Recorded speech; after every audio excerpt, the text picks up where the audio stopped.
Hi hello అందరికీ నమస్కారం. Welcome back to Madhurimalu. ఇంకా ఎవరైనా మన ఛానల్ని సబ్స్క్రైబ్ చేసుకొని ఉండకపోతే ప్లీజ్ ఇప్పుడే సబ్స్క్రైబ్ చేసుకోండి. ఇక లేట్ చేయకుండా మన స్టోరీలోకి వెళ్ళిపోదామా? నువ్వు నా సొంతం ఎపిసోడ్ 15. యశ్వంత్ వైపు సీరియస్గా చూస్తూ లాగిపెట్టి ఒక్కటి కొట్టి అక్కడి నుంచి గబగబా బయటికి వచ్చేసింది మిథున. యశ్వంత్ మాత్రం తన చెంపల మీద చెయ్యి పెట్టుకొని వెళ్ళిన భార్య వైపే చూస్తూ ఉన్నాడు సీరియస్గా. కిందకి వచ్చిన మిథునాకి అక్కడ సియా మాయా ఇద్దరూ మాట్లాడుకుంటూ కనిపించటంతో వెళ్ళి వాళ్ళ పక్కన కూర్చుంది. వదినా వచ్చావా? ఇంకా నీ దగ్గరికే వద్దామనుకుంటున్నాము అంది సియా. అవునా, ఏంటి, ఏమైంది అడిగింది మిథున క్యాజువల్గా. అంటే రేపు ఇంకొక 2 కోతులు వస్తున్నాయి వదినా నిన్ను చూడటానికి, అందుకే అంది సియా. ఓయ్, అన్నయ్యలని కోతులు అంటావేంటి పట్టుకొని? ఇది అస్సలు మంచి పద్ధతి కాదు అంది మాయా. అబ్బా, అంటే ఇప్పుడు నేను నీకు భయపడిపోవాలా? పోవే, ఇద్దరు అబ్బాయిలు కూడా కోతులే అంది సియా. ఇంతలో అక్కడికి వచ్చారు ప్రకాష్ గారు. ఇప్పుడు నీకెలా ఉంది తల్లి అడిగారు ఆయన ప్రేమగా. బానే ఉంది నాన్న అంది మిథున. లక్ష్మి గారు కొడుకులతో ఫోన్ మాట్లాడి అప్పుడే అక్కడికి వచ్చారు. సియా మాయా ఇద్దరు మిథునాన్ని తీసుకుని బయటికి వెళ్ళాలి అని ప్లాన్ వేస్తూ ఉన్నారు. వదిన, రేపు మనం బయటికి వెళ్దామా అడిగింది మాయా.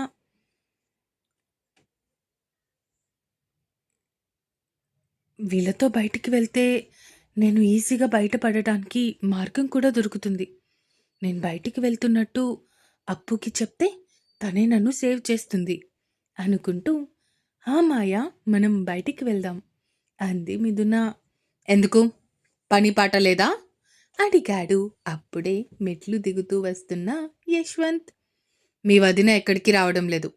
రేపటి నుంచి తను నాతో పాటు ఆఫీస్కి వస్తుంది అన్నాడు యశ్వంత్ సీరియస్గా.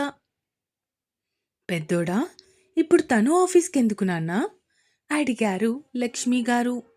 ఇంట్లో కూర్చొని ఖాళీగా ఉంటే లేనిపోని ఐడియాలన్నీ వస్తాయి.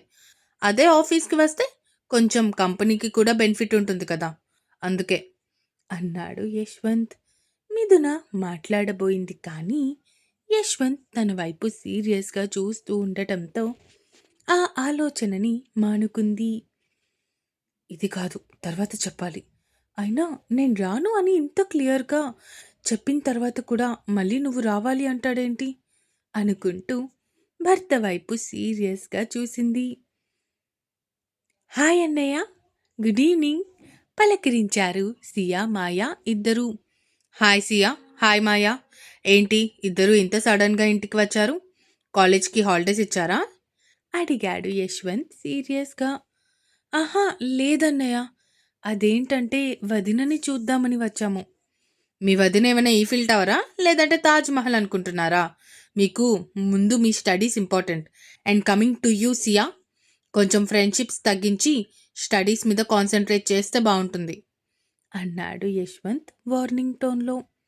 సరే అన్నయ్య అంటూ అక్కడి నుంచి లేచి తమ తమ రూమ్స్లోకి వెళ్ళిపోయారు ఇద్దరు. పాపం కన్నా, ఎందుకు వాళ్ళని భయపెడుతున్నావు అడిగారు లక్ష్మి గారు కొడుకు వైపు చూస్తూ. భయపెట్టడం కాదు మమ్మీ, వాళ్ళు వాళ్ళ స్టడీస్ని నెగ్లెక్ట్ చేయకూడదు. అలా చేస్తే నాకు ఒళ్ళు మండుతుంది అన్నాడు యశ్వంత్. ఇక్కడ తన రూంలోకి వచ్చిన సియా మొబైల్ మోగింది. స్క్రీన్ మీద కనిపిస్తున్న పేరు చూసి, వీడేంటి ఇప్పుడు ఫోన్ చేస్తున్నాడు, ఇప్పుడు వీడికి ఏం చెప్పాలి అనుకుంటూ ఫోన్ లిఫ్ట్ చేసింది సియా. హలో సియా, ఏంటి మార్నింగ్ నుంచి ఒక్క ఫోన్ లేదు, ఏం లేదు, అంత బిజీ అయిపోయావా అడిగాడు శశాంక్. శశాంక్, నేను వైజాగ్ వచ్చాను అంది సియా. వాట్, నువ్వు వైజాగ్ వచ్చి కూడా నాకు విషయం చెప్పలేదా? ఇది చాలా అంటే చాలా మోసం, తెలుస్తుందా సియా నీకు అడిగాడు శశాంక్. అబ్బా, నేను అనుకోకుండా వచ్చాను శశాంక్, ఇంకా నేనేం చెప్తాను నీకు. సరే కానీ నేను మళ్ళీ ముంబై వెళ్ళాకే నీకు ఫోన్ చేస్తాను, అప్పటి వరకు అవ్వదు. అన్నయ్య చాలా సీరియస్గా ఉన్నాడు, ఇందాకే వార్నింగ్ ఇచ్చాడు. ఫ్రెండ్‌షిప్స్ ఎక్కువవుతున్నాయి, తగ్గించుకో అని. నాకెందుకో మన విషయం అన్నయ్యకి తెలిసిపోయిందేమో అనిపిస్తుంది. అంది సియా భయంగా. తెలిస్తే తెలియని, అందులో తప్పేముంది? అయినా నేను వెల్ సెటిల్డ్ ఐపీఎస్ ఆఫీసర్‌ని. అందంగా ఉంటా, బాగా సంపాదిస్తున్నా. ఇంకేం కావాలి? ఇంతకంటే మీ అన్నయ్యకి? అడిగాడు శశాంక్ స్మోక్ చేస్తూ. అబ్బా! నీకు మా యశ్వంత్ అన్నయ్య గురించి తెలుసు కదా! ముందు నా స్టడీస్ కంప్లీట్ అవ్వనివ్వు. ఆ తర్వాత ముందు శౌర్య అన్నయ్యకి, ఆర్య అన్నయ్యకి చెప్పేసి, అప్పుడు మమ్మీ, డ్యాడీకి చెప్పి, ఆ తర్వాత అందరి చేత యశ్వంత్ అన్నయ్యకి చెప్పించాలి. ఇట్ టేక్స్ సమ్ టైమ్ అంది సియా. సరే సరే బాయ్ అంటూ కాల్ కట్ చేసి తన వైపే చూస్తూ ఉన్న అమ్మాయి వైపు చూస్తూ ఉన్నాడు శశాంక్.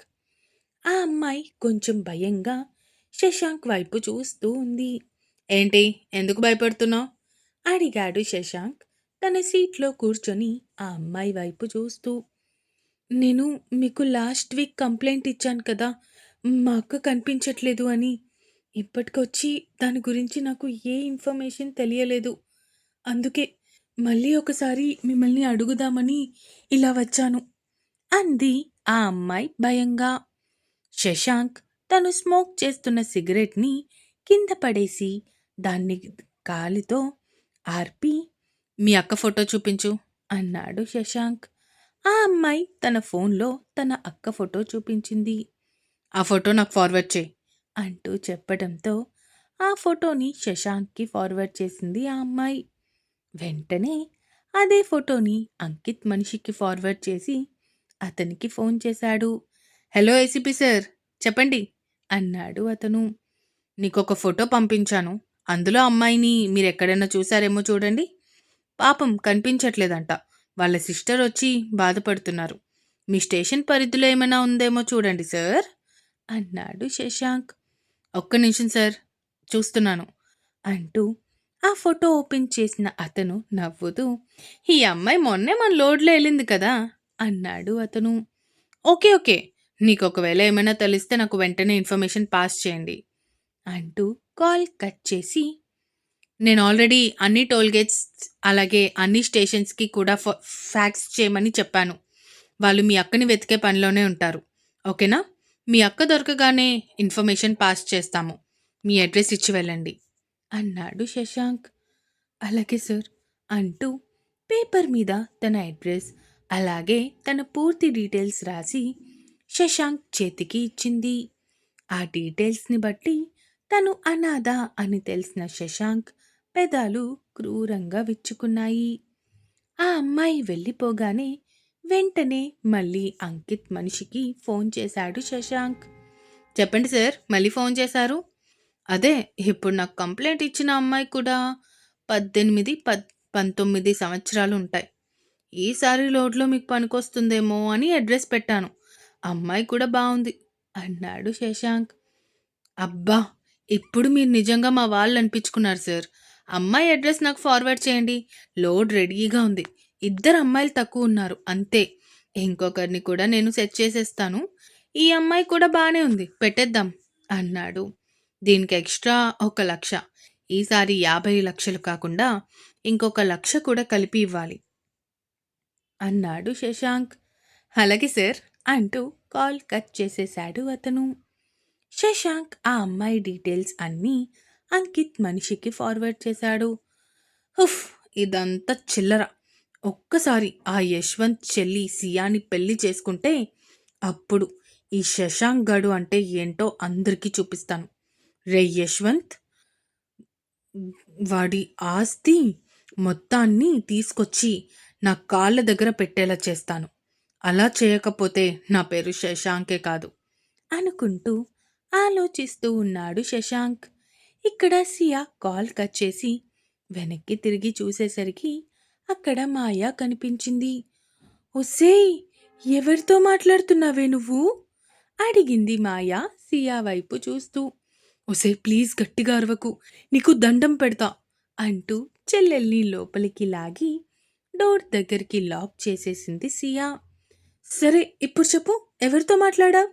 అడిగింది మాయ అనుమానంగా. అదే నీకు తెలుసు కదా శశాంక్ స్కూల్లో మన సూపర్ సీనియర్ అంది సియా. అంటే అప్పటినుంచి మీ ఇద్దరికి కాంటాక్ట్ ఉందా? ఆహా! లాస్ట్ 6 మంత్స్ నుంచి. తిరిగి ఇన్‌స్టాలో కలిసాడు. ఇక్కడే వైజాగ్‌లోనే ఏసీపీగా వర్క్ చేస్తున్నాడు. And we both are in relation 4 months నుంచి అంది సియా. తన అక్క చెప్పిన మాటలకి అలా ఉండిపోయింది మాయ. అక్కా! నువ్వు చెప్తుంది నిజమేనా? నాకు భయమేస్తుంది. ఈ విషయం యశ్వంత్ అన్నయ్యకి తెలిస్తే నిన్ను చంపేస్తాడు అంది మాయ. అబ్బా! అవన్నీ నేను చూసుకుంటాను. నా ప్లాన్ నాకుంది. నువ్వు నన్ను భయపెట్టకు అంది సియా. సరే నీ చావు నువ్వు చావు. కానీ ఒకటి నువ్వు నాకు ఏ విషయం చెప్పలేదు. నేనే విషయం వినలేదు. అంతే. అన్నయ్య రేపొద్దున నిన్ను అడిగినప్పుడు మాయాకి తెలుసు అని నువ్వు నన్ను ఇరికిస్తే మాత్రం బాగోదు. ముందే చెప్తున్నా అంటూ అక్కకి చెప్పేసి అక్కడి నుంచి వెళ్ళిపోయింది మాయ. ఇంకా ఉంది. ఇంతకీ ఇప్పుడేం జరగబోతుంది? శశాంక్ నిజ స్వరూపం సియాకి తెలుస్తుందా? లేదంటే శశాంక్ పన్నిన వలలో సియా చిక్కుకుంటుందా? యశ్వంత్‌కి శశాంక్ విషయం తెలుసా? ఇవన్నీ తెలుసుకోవాలి అంటే ముందు ముందు ఎపిసోడ్స్ వరకు వెయిట్ చేయాలి. ఇక ఉంటాను.